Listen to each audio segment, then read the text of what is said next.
સૌની વચ્ચે ઉપસ્થિત છે ત્યારે હું શક્તિસિંહજીને વિનંતી કરું કે આવો અને આજના કાર્યક્રમમાં ગુજરાત કોંગ્રેસના તમામ બબ્બર શેર જેમને રાહુલ ગાંધીજીએ કીધા છે આ તમામ બબ્બર શેરનું સ્વાગત કરો અને સ્વાગત પ્રવચન કરો। સૌ પ્રથમ હું શક્તિસિંહજીને વિનંતી કરું છું કે આદરણીય રાહુલ ગાંધીજીનું જે શિવજીની વાત છે એ શિવજીની મૂર્તિ દ્વારા રાહુલ ગાંધીજીનું શિવજીની મૂર્તિ અને સૂતરની આંટી દ્વારા સ્વાગત કરે। તમામ મિત્રોની વિનંતી કે પોતાના સ્થાન ઉપર જ્યાં ઉભા હોય ત્યાં તાત્કાલિક બેસી જાય। રાહુલ ગાંધીજીનું આદરણીય પ્રમુખ શ્રી શક્તિસિંહજી ગોહિલ મોમેન્ટો દ્વારા સ્વાગત કરી રહ્યા છે। ત્યારબાદ વિપક્ષના નેતા અમિતભાઈ ચાવડાને વિનંતી કરું કે તેઓ શાલ અને સૂતરની આંટી દ્વારા આપણા સૌના નેતા આદરણીય રાહુલ ગાંધીજીનું સ્વાગત કરે। ત્યારબાદ વિધાનસભા કોંગ્રેસ પક્ષના નેતા શૈલેષભાઈ પરમાર મોમેન્ટો દ્વારા રાહુલ ગાંધીજીનું સ્વાગત કરશે અને અમદાવાદ શહેર કોંગ્રેસ સમિતિના અધ્યક્ષ હિંમતસિંહ પટેલ પણ સૂતરની આંટી દ્વારા રાહુલ ગાંધીજીનું સ્વાગત કરશે।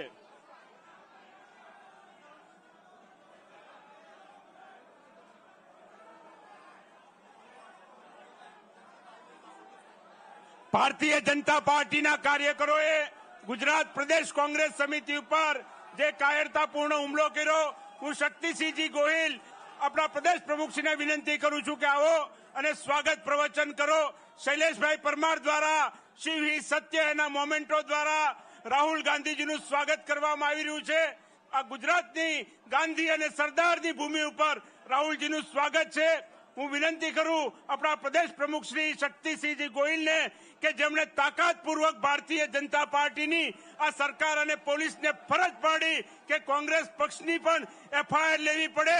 કોંગ્રેસ પક્ષના કાર્યકરો ઉપર જે અમાનવીય અત્યાચાર કરવામાં આવતો હતો તેની સામે તાકાતથી બોલવાવાળા આપણા પ્રદેશ પ્રમુખ શ્રી શક્તિસિંહ ગોહિલને હું વિનંતી કરું કે આવો અને રાહુલજીનું આ ગુજરાત પ્રદેશ કોંગ્રેસ સમિતિ ખાતે સ્વાગત કરો। એક વખત જરા જોરદાર મારા સાથે થઈ જાય રાહુલ ગાંધી। અરે બબ્બર શેર કે છે આપણને રાહુલ ગાંધીજી તો આપણો અવાજ તો જોરદાર જોઈએ ને। રાહુલ ગાંધી, રાહુલ ગાંધી। હું પ્રદેશ કોંગ્રેસ સમિતિ વતી કોંગ્રેસ પક્ષના આ પરિવારના એક એક સભ્યશ્રીઓ વતી જનનાયક આપણા નેતા શ્રી રાહુલ ગાંધીજીનું આ એ ભૂમિ જે મહાત્મા ગાંધીજી સરદાર વલ્લભભાઈ પટેલની જન્મભૂમિ અને જ્યાં જ્યોતિર્લિંગ આવેલું છે એવી આ ગુજરાતની ભૂમિ પર એક સાચા શિવભક્ત જનનાયક રાહુલ ગાંધીજીનું હૃદયપૂર્વક સ્વાગત કરું છું। આપણે સાંભળી હતી સ્પીચ જરા હાથ ઊંચો કરો તો પાર્લામેન્ટમાં કોણે કોણે આખી સ્પીચ સાંભળી હતી હાથ ઊંચો કરે જરા। આ સ્પીચ તમે સાંભળી આ આખી સ્પીચ તમે સાંભળી એમાં જેને લાગ્યું હોય કે આ સ્પીચના કારણે રાહુલ ગાંધીજીના હિન્દીઓનું ગૌરવ વધ્યું છે એ જરા બોલે કે રાહુલ ગાંધી જિંદાબાદ। આમાં થયું છે શું તમને ખબર છે? રાહુલ ગાંધીજીએ પાર્લામેન્ટમાં ભગવાન શિવ દેવોના દેવ મહાદેવના દર્શન કરાવી દીધા। શિવ પુરાણને સાચું હિન્દુત્વ સમજાવ્યું એટલે ભાજપિયાના પેટમાં અને એટલે શું કર્યું? ઓલી નાની વિડીયો કાપી જેમાં શું કહ્યું હતું રાહુલજીએ કે હિન્દુ ક્યારે હિંસક ના હોય। આ તમે પીઠ્ઠું બનીને બેઠેલા હિન્દુઓના ઠેકેદાર બનીને બેઠેલાઓ હિંસા ફેલાવીને હિન્દુને બદનામ કરો છો કહ્યું હતું ને। ભैया माइक की मजा नहीं है, क्या कर रहे हो आप? ત્યારે આપણે સૌએ કોંગ્રેસના કાર્યકર્તાની એ જવાબદારી છે। હું સલામ કરીશ કે જ્યારે કોંગ્રેસ કાર્યાલય પર હલ્લા બોલવાની વાત થઈ તો બહાદુર કાર્યકર્તાઓ અને નેતાઓ દિવાલ બનીને કોંગ્રેસની ઓફિસની સામે ઉભા રહ્યા અને સલામ કરું છું. આ એ બબ્બર શેર છે કોંગ્રેસના. ભાજપવાળા હિંસા કરવા આવ્યા હતા, પણ એમને ખબર નથી કે આ એ વિચારધારા છે જે અંગ્રેજોની લાઠી ગોળીથી નહોતી ડરી, અને આ એ વિચારધારા મહાત્મા ગાંધીની આગેવાનીમાં લડી હતી. આજે આ જ વિચારધારા રાહુલ ગાંધીની આગેવાનીમાં લડી રહી છે. તો આ ગુજરાતમાં રાહુલ ગાંધીજીએ કહ્યું છે કે ગુજરાતની જનતા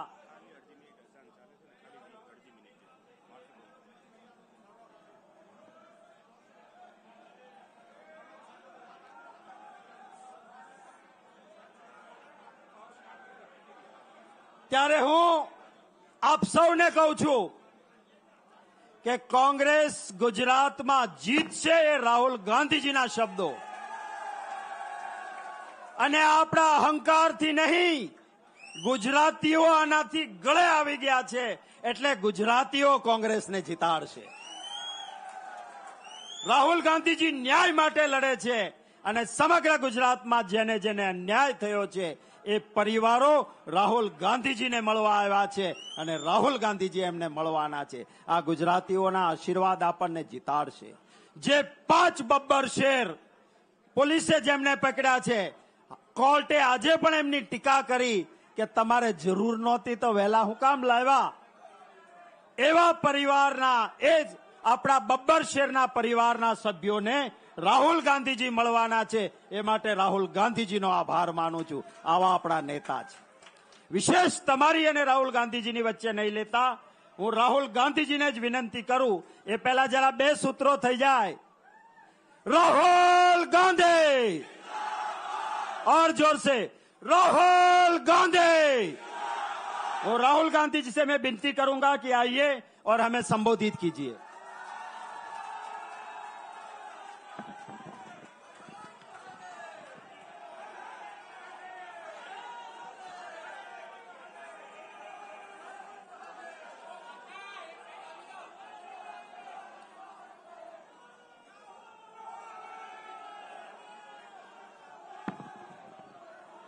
मुकुल वासनिक जी, शक्ति सिंह गोयल जी, अमित चावड़ा जी, दीपक बाबरिया जी, शैलेश परमार जी, जगदीश ठाकुर जी, सिद्धार्थ पटेल जी, आमी याग्निक जी, लालजी देसाई जी, हिम्मत सिंह पटेल जी, जिग्नेश मेवानी जी, इंद्र विजय जी, इमरान खेडावाला जी, ललित भाई, लाला भाई पटेल जी, मतलब हमारे सारे के सारे सीनियर नेता और हमारे प्यारे कार्यकर्ता, बब्बर शेर टाइगर, आप सबका यहां मैं बहुत दिल से स्वागत करता हूं.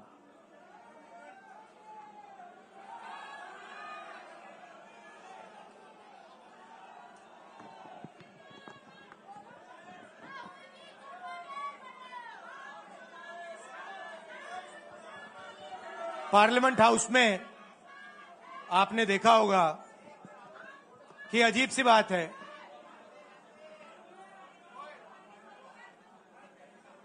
बीजेपी की जो पूरी मूवमेंट थी, राम मंदिर की, अयोध्या की मूवमेंट थी. सही बात. शुरुआत अडवाणी जी ने की थी, रथ यात्रा हुई थी, उसमें आपने अडवाणी जी को रथ पे देखा था. कहा जाता है कि नरेंद्र मोदी जी ने उस यात्रा में अडवाणी जी की मदद की थी. इनकी शुरुआत वहां हुई. राइट, ठीक है. रथ यात्रा चली और पार्लियामेंट में मैं सोच रहा था कि उन्होंने राम मंदिर का इनॉग्रेशन किया और राम मंदिर के इनॉग्रेशन में अडानी जी दिख गए अंबानी जी दिख गए, मगर गरीब व्यक्ति वहां कोई नहीं दिखा। आपने देखा होगा, टीवी पे देखा आपने। अब उसका नतीजा बताता हूं। पार्लियामेंट में मैं यहां बैठता हूं, यहां पे अयोध्या के एमपी बैठते हैं। देखा आपने उनका चेहरा, इंडिया गठबंधन के हैं, है ना। मैंने उनसे पूछा कि भैया आप मुझे एक बात समझाओ, ये बीजेपी ने अपनी पूरी पॉलिटिक्स अयोध्या की पॉलिटिक्स थी। चुनाव के पहले इन्होंने राम मंदिर का इनॉग्रेशन किया, राम भगवान को पॉलिटिसाइज करने की कोशिश की, मीडिया में फैला दिया। मैंने उनसे पूछा भैया एक बात बताओ, यह हुआ क्या कि उन्होंने राम मंदिर का इनॉग्रेशन किया और इंडिया गठबंधन अयोध्या में चुनाव जीत गया, यह हुआ क्या। और मुझे जवाब उन्होंने दिया, मैं यह जवाब आपको देना चाहता हूं। उन्होंने कहा राहुल जी, मुझे पता लग गया था, तकरीबन 6 महीने पहले मुझे पता लग गया था कि मैं अयोध्या से लड़ूंगा, और जिस दिन मुझे पता लगा उस दिन मुझे यह भी मालूम था कि मैं सिर्फ लड़ूंगा नहीं, इंडिया गठबंधन अयोध्या से जीतने जा रहा है। मैंने कहा कि आपको कैसे मालूम? पूरी देश में, मीडिया में, सब जगह राम मंदिर का इनॉग्रेशन हुआ, तो आपको कैसे मालूम? उन्होंने कहा कि राहुल जी, जब मैं अयोध्या में लोगों से बात करता था तो मुझे अयोध्या के लोग सिर्फ 2-3 चीजें कहते थे। पहली बात कहते थे कि अयोध्या में मंदिर बनाने के लिए, क्लीन अप करने के लिए बहुत सारे लोगों से जमीन ली गई, बहुत सारे लोगों की दुकानें, घर तोड़े गए, और आज तक जिन लोगों के घर छीने गए, तोड़े गए, दुकानें तोड़ी गई, आज तक उनको नरेंद्र मोदी जी ने कॉम्पनसेशन नहीं दिया। पहली बात, जहां भी वो जाता था लोग उनसे कहते थे हमारी जमीन छीनी गई, सरकार ने हमें मुआवजा नहीं दिया। दूसरी बात, अयोध्या का इंटरनेशनल एयरपोर्ट बना, बड़ा एयरपोर्ट, जमीन किसकी गई? अयोध्या के किसानों की जमीन गई। आज तक उनको सही मुआवजा नहीं मिला। और तीसरी बात इन्होंने बताई मुझे, तीसरी बात, राहुल जी, अयोध्या की जनता को बहुत गुस्सा आया जब उन्होंने देखा कि राम मंदिर के इनॉग्रेशन में अयोध्या का एक भी व्यक्ति नहीं था। यह कारण थे। मगर मैं आपको यह कहानी क्यों बता रहा हूं? क्योंकि जो मूवमेंट अडवाणी जी ने चालू की थी, उस मूवमेंट को, जिसका सेंटर अयोध्या था, उस मूवमेंट को इंडिया गठबंधन ने अयोध्या में हरा दिया है। बहुत बड़ी बात कह रहा हूं। मतलब इनका पूरा जो सेंटर था, वहां पे हमने, आप जैसे कार्यकर्ताओं ने, कांग्रेस पार्टी के कार्यकर्ताओं ने, और आप जाके पूछिए वहां पे, समाजवादी पार्टी के किसी भी नेता से पूछ लीजिए और वो आपको बताएगा कि कांग्रेस पार्टी का कार्यकर्ता बब्बर शेर जैसे हमारे साथ खड़ा हो गया था, 1 इंच पीछे नहीं हटा। तो अयोध्या में कांग्रेस पार्टी ने, इंडिया गठबंधन ने इनको हराया है। तो अगला स्टेप क्या है? अब इन्होंने क्या किया? अच्छा, अंदर की बात बताता हूं। अब यहां आया हूं, परिवार से बात हो रही, तो अंदर की इनसाइड ट्रैक बता देता हूं। इनसाइड ट्रैक है, उसी एमपी ने बताया, राहुल जी यहां पे 3 बार सर्वे हुआ था। नरेंद्र मोदी जी वाराणसी से नहीं लड़ना चाहते थे, नरेंद्र मोदी जी अयोध्या से लड़ना चाहते थे। उनके सर्वेयर आए, 3 बार आए, नरेंद्र मोदी जी आए, और सर्वेयर ने उनको कह दिया, नरेंद्र मोदी जी अगर आप अयोध्या से लड़ेंगे, आप अयोध्या में हारेंगे। आप अयोध्या में मत लड़िए, क्योंकि अगर आप लड़ गए, आपका राजनीतिक करियर अयोध्या में खत्म हो जाएगा। इसलिए अयोध्या से नहीं लड़े, वाराणसी से लड़े। और वाराणसी में हमने 1-2 छोटी गलती कर दी, नहीं तो वहां उनको निपट लेते। मतलब आप देखिए, अयोध्या में उन्हीं के लोगों ने उनसे कहा कि हारोगे, और काशी में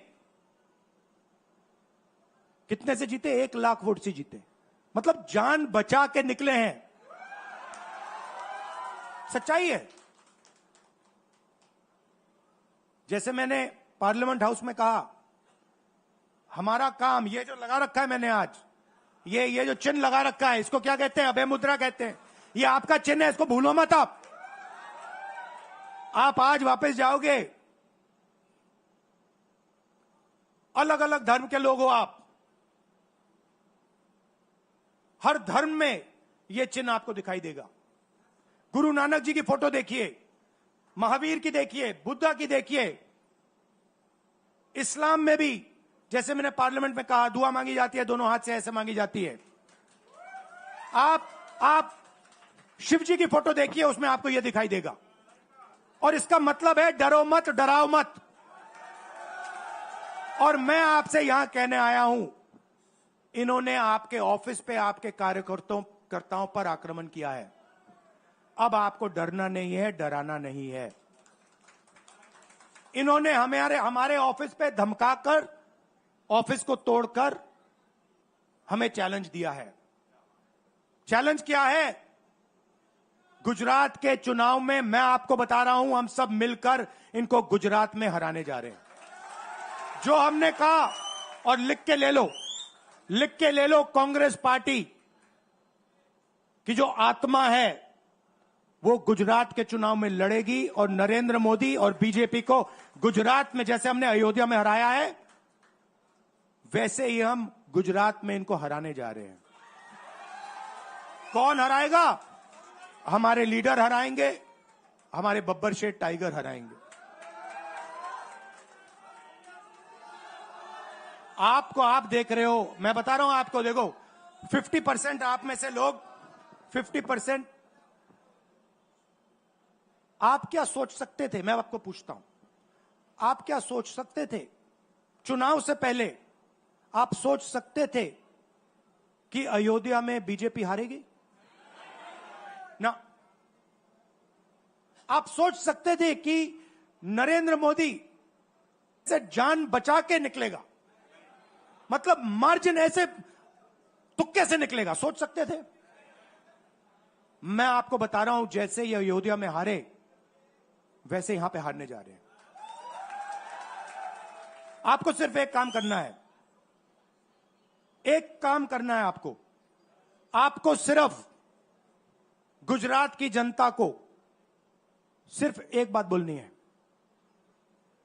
आपको डरना नहीं है। बिना डरे अगर आप बीजेपी से लड़ गए, चाहे आप किसान हो, मजदूर हो, छोटे व्यापारी हो, अगर गुजरात की जनता बिना डरे लड़ गई, बीजेपी सामने नहीं खड़ी हो पाएगी। दूसरा उदाहरण देता हूं, आप कांग्रेस पार्टी को जानते हो? हमारी पार्टी में कोई डरता है? कैसे मालूम?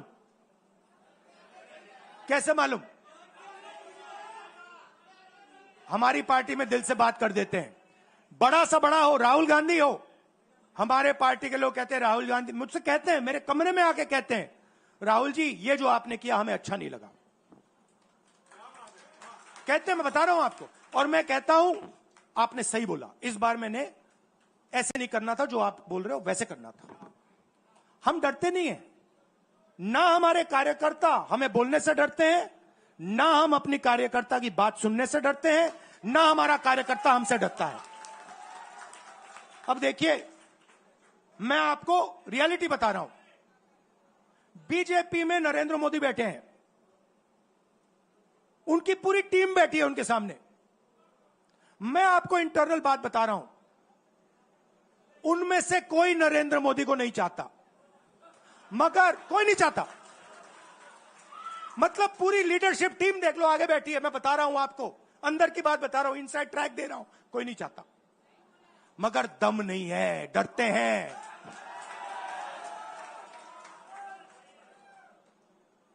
अगर नरेंद्र मोदी जैसा लीडर कांग्रेस पार्टी में होता, पूरी कांग्रेस पार्टी खड़े हो जाती, कहती है नहीं हम डरते नहीं है, हटो यहां से।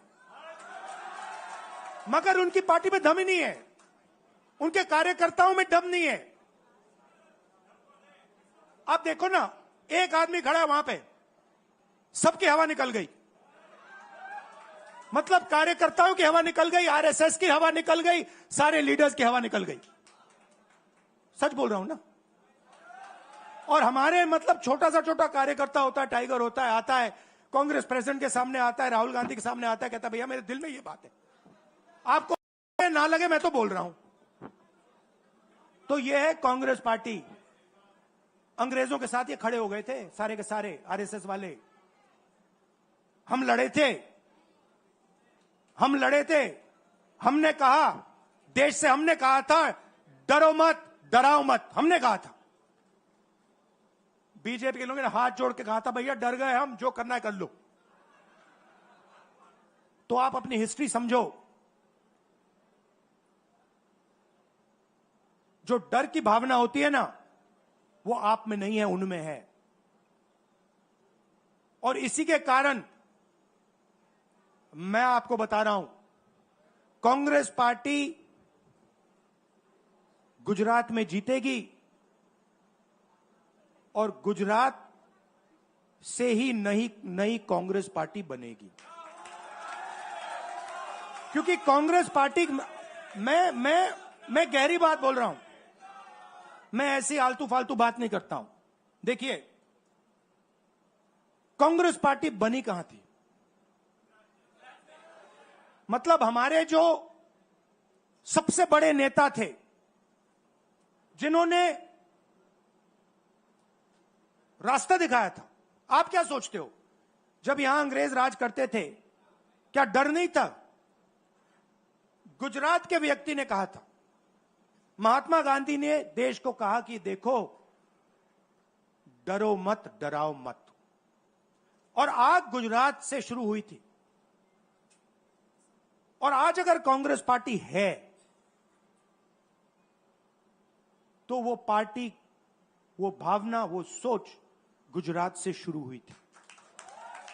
इसीलिए जब इन्होंने हमारा ऑफिस तोड़ा, मैंने सोचा भैया मौका मिल गया, अब हम इनको सबक सिखाएंगे। जैसे इन्होंने हमारा ऑफिस तोड़ा, वैसे ही हम उनकी सरकार को तोड़ने जा रहे हैं। अच्छा, अब मैंने डरो मत की बात करी, मगर एक शिकायत भी है, ये भी नहीं है कि कांग्रेस पार्टी गुजरात में कमियां नहीं है, ये कहना पड़ेगा,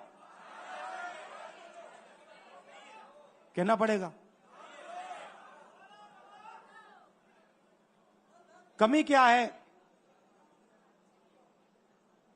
एक कार्यकर्ता ने मुझे बहुत अच्छी तरह बताया, कांग्रेस पार्टी के कार्यकर्ता ने, राहुल जी, कहता है मुझे, राहुल जी ये कांग्रेस पार्टी में एक मुश्किल है, दो तरीके के घोड़े होते हैं, एक रेस का घोड़ा होता है, दूसरा शादी का घोड़ा होता है। ये आप कभी कभी कांग्रेस पार्टी क्या करती है, रेस के घोड़े को शादी में भेज देती है, और शादी के घोड़े को रेस में लगा देती है। तो उसने कहा ये आप बंद करा दीजिए, रेस के घोड़े को आप रेस दौड़ाइए और शादी के घोड़े को आप शादी में भेजिए। तो ये हमें गुजरात में करना है। जो रेस का घोड़ा है, जो तैयार है, दौड़ने के लिए तैयार है, उसको रेस में लगाना चाहिए। और जो हमारे शादी के घोड़े हैं, जो हैं वो हैं, उनको हमें शादी में बारात में नचा देना चाहिए। तो अब मेरा कहना है कि यह काम सीरियसली करना है। हम पिछले चुनाव में, आप भी जानते हो, मैं भी जानता हूं कि हम बीजेपी से पिछले चुनाव में नहीं लड़े थे, ठीक से नहीं लड़े थे। उससे पहले चुनाव में 2017 में हम 3 महीने कह लो, 4 महीने कह लो, 4 महीने 3 महीने हम लड़े और नतीजा आपने देखा। आपने देखा, गुजरात के सीनियर नेताओं ने मुझे बस में कहा, मैं बता रहा हूं आपको इनसाइड ट्रैक, मुझे बस में कहा कि राहुल जी, गुजरात में हमें 40 सीटें मिलेंगी। मैंने उनसे कहा 40 नहीं, हम चुनाव जीतने जा रहे हैं। और 16 सीट से हम चुनाव हारे। अब 3 साल है, 3 महीने में हम फिनिश लाइन तक पहुंच गए थे। 3 साल में हम फिनिश लाइन को मतलब उधर पीछे छोड़ के निकल जाएंगे। मैं आपको यहां कह रहा हूं कि आप लोग गुजरात में कितने साल बाद, 30 साल हो गए, 30 साल हो गए। मैं आपको बता रहा हूं, मानो ना मानो, आप में से 50% अभी मान रहे हैं और 50% कह रहे हैं नहीं भैया नहीं होगा। जो 50% मान रहे हैं, मैं आपसे बात कर रहा हूं। जो 50% मान रहे हैं, मैं आपसे बात कर रहा हूं। आप लड़ जाओ और ये बाकी 50% बैठे हैं, उनकी माइंड बदल दो, नैया पार हो जाएगी, सरकार बन जाएगी। और मैं आपसे कहना चाहता हूं कि एआईसीसी की टीम, राहुल गांधी, मेरी बहन, सारे के सारे सीनियर लीडर आपके साथ यहां खड़े होंगे, आपके साथ मिलकर इनकी सरकार को तोड़ेंगे। आपने बहुत सहा है, बहुत लाठियां खाई हैं, बहुत अपमान हुआ है आपका, गालियां खाई हैं आपने। अब बहुत हो गया, अब इनको हमें सबक सिखाना है और हम इनको हराने जा रहे हैं। और नफरत से नहीं, मोहब्बत से आप देखना, मोहब्बत से हम इनको हराएंगे। कैसे? क्योंकि नरेंद्र मोदी जी का जो विजन था, वो गुब्बारा जो था वो फट गया है, फटाक से वो फट गया है। आप सोचिए, पार्लियामेंट हाउस में नरेंद्र मोदी वहां बैठे, मैं यहां, और मैंने प्रधानमंत्री जी उनके सामने कहा कि नरेंद्र मोदी जी, आप एक व्यक्ति भी नहीं कह सकता हूं, पता नहीं आप क्या हैं, क्योंकि आपने ही कहा कि मैं नॉन बायोलॉजिकल हूं, मैं बायोलॉजिकल नहीं हूं, और मेरा सीधा डायरेक्ट कनेक्शन है ईश्वर से। अरे भैया, आपका डायरेक्ट कनेक्शन है ईश्वर से, तो अयोध्या कैसे हार गए? कैसे हार गए? तो हमारे प्रधानमंत्री सोचते हैं कि बाकी सब लोग बायोलॉजिकल, गुजरात की जनता biological, Gandhi ji biological,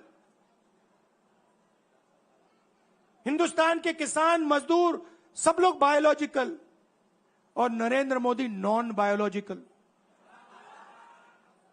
speaker sir ने मुझे कहा ऐसे मत बोलिए। मैंने कहा मैं थोड़ी बोल रहा हूं, ये तो प्रधानमंत्री बोल रहे थे। मैं तो उनकी बात कर रहा हूं। स्पीकर बिल्कुल चुप हो गए। बात तो सही है, बात तो सही है। ये राहुल गांधी के शब्द थोड़ी है, ये तो हिंदुस्तान के प्रधानमंत्री के शब्द हैं, नॉन बायोलॉजिकल। अब सोचिए वो व्यक्ति जो अपने आप को नॉन बायोलॉजिकल समझता है और देश की जनता को बायोलॉजिकल समझता है, कि मतलब मैं यहां और बाकी जनता वहां, वो गुजरात को विजन कैसे दे सकता है? जो किसानों का दर्द नहीं समझ सकता, मजदूरों का दर्द नहीं समझ सकता, डायमंड इंडस्ट्री में जो काम करते हैं उनका दर्द नहीं समझ सकता, नॉन बायोलॉजिकल व्यक्ति वो गुजरात को कैसे रास्ता दिखा सकता है? नहीं दिखा सकता। तो अब आपका काम है गुजरात को विजन देना, गुजरात के युवाओं को, किसानों को, मजदूरों को, माताओं बहनों को विजन देना कि भैया हम आपके लिए ये करने जा रहे हैं। आपने हमारा मैनिफेस्टो देखा? हिला के रख दिया था बीजेपी को, आपने देखा? वैसा मैनिफेस्टो बनाना है गुजरात के लिए। गुजरात की जनता से मिलकर 1 लाख लोगों ने हमारा मैनिफेस्टो बनाया था। वैसे ही हम गुजरात में लाखों लोगों से पूछकर अपना मैनिफेस्टो बनाएंगे, गुजरात को विजन देंगे और फिर चुनाव पूरा दम लगा के लड़ेंगे और यहां इनकी जो सरकार है उसको तोड़ के हटप्परे कर देंगे। आप सबका दिल से धन्यवाद। आखिरी बात मैं कहना चाहता हूं, यहां जगन्नाथ यात्रा हो रही है, आप सबको और जो यात्रा में भाग लेंगे आप सबको शुभकामनाएं देना चाहता हूं और दिल से प्यार देना चाहता हूं। आप सबका दिल से धन्यवाद, नमस्कार, जय हिंद। अब है मुद्रा, डरो मत, डराओ मत। વિપક્ષના નેતા વિધાનસભા કોંગ્રેસ પક્ષના નેતા અમિતભાઈ ચાવડાને વિનંતી કરું કે તેઓ આવે અને આભાર વિધિ કરે। ગાંધી સરદારના ગુજરાતમાં ડરો નહીં ને ડરાઓ નહીં ના નારા સાથે કોંગ્રેસના જે કાર્ય, કોંગ્રેસની વિચારધારા સાથે આ ગુજરાતના લોકો માટે લડી રહ્યા છે, સંઘર્ષ કરી રહ્યા છે, એવા તમામ કાર્યકરોનો હોંસલો બુલંદ કરવા માટે ગુજરાતમાં અગ્નિકાંડ હોય, મોરબીના બ્રિજના પીડિતો હોય, સુરતના તક્ષશિલા કાંડના પીડિતો હોય, વડોદરાના મૃતકના પરિવારજનો હોય, એવા તમામ ગુજરાતમાં જેને અન્યાય થાય છે, જેની પર અત્યાચાર થાય છે, જેને ન્યાય માટે લડત લડે છે, એવા તમામ પરિવારોને સથવારો આપવા માટે એના લડતમાં કોંગ્રેસ એની સાથે છે એ વિશ્વાસ આપવા માટે કોંગ્રેસના કાર્યકરો ને આવનારા સમયમાં લડીશું ને જીતીશું એના માટે વિશ્વાસ સાથે એક તાકાત પૂરી પાડવા માટે જનનાયક રાહુલ ગાંધીજી આપણી વચ્ચે પધાર્યા છે ત્યારે આપણે સૌ ગુજરાતી વતી એમનો ખૂબ ખૂબ આભાર વ્યક્ત કરીએ છીએ। રાહુલજીને પણ આપણે વિશ્વાસ આપીએ છીએ કે તમે જે દેશની પાર્લામેન્ટમાં વિશ્વાસ અપાયો છે, કોંગ્રેસનો એક એક કાર્યકર, એક એક ગુજરાતી જે આવનારા સમયમાં ડરો મત ના નારા સાથે જે લડાઈ લડવાનો છે એની સાથે મક્કમતાથી કોંગ્રેસનો કાર્યકર પણ લડશે। ફરીથી આપણા સૌના તરફથી રાહુલજીનો ખૂબ ખૂબ આભાર માનીએ છીએ કે કોંગ્રેસના કાર્યકરોનો હોંસલો બુલંદ કરવા માટે અને ગુજરાતના લોકોના દુઃખમાં ભાગીદાર થવા માટે અને આવનારા સમયમાં લડત માટેનો એક એલાન કરવા માટે, હોંસલો આપવા માટે આપણી વચ્ચે આવ્યા છે ત્યારે આપણા સૌના તરફથી રાહુલજીનો ખૂબ ખૂબ આભાર, ધન્યવાદ।